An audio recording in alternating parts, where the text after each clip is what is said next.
ఇదివరకు కేసీఆర్ సార్ ఉన్నప్పుడు ఎవరన్నా పేద ఇంటి బిడ్డకు పెండ్లైతే డబ్బులు ఇచ్చేది సార్.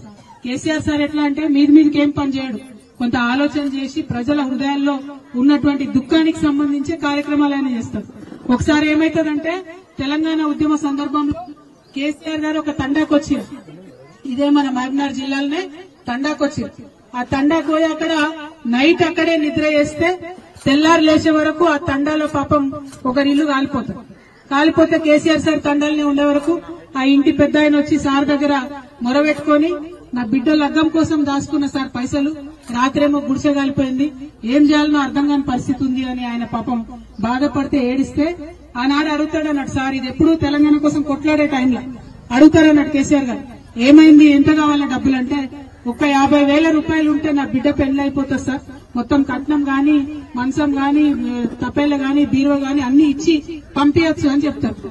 చెప్తే కేసీఆర్ గారు ఆ మాట గుర్తు పెట్టుకున్నాడు.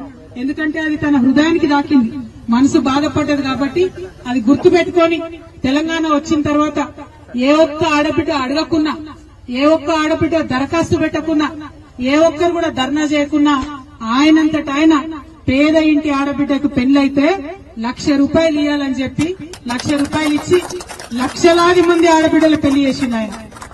ఇక ఈ రేవంత్ రెడ్డి గారు ఏం చేసిండు, కేసీఆర్ ఏంది ఉట్టి 1,00,000 రూపాయలే ఇస్తాడు, నేను అధికారంలోకి వస్తే 1,00,000 రూపాయలతో పాటు తులం బంగారం కూడా ఇస్తామని చెప్పిండు. చెప్పినా లేదా? ఇచ్చినా ఎవరికైనా ఒక తులమని వచ్చిందా? ఇంకొక మాట ఏం చెప్పారు, 1,00,00,000 మంది ఆడబిడ్డలంటే కోటీశ్వరం చేస్తాడట. ఇక ఈయన కథ ఎట్లున్నదంటే అమ్మకు అన్నం పెట్టాడట కానీ చిన్నమ్మకు బంగారు గాజులు చేయిస్తాను.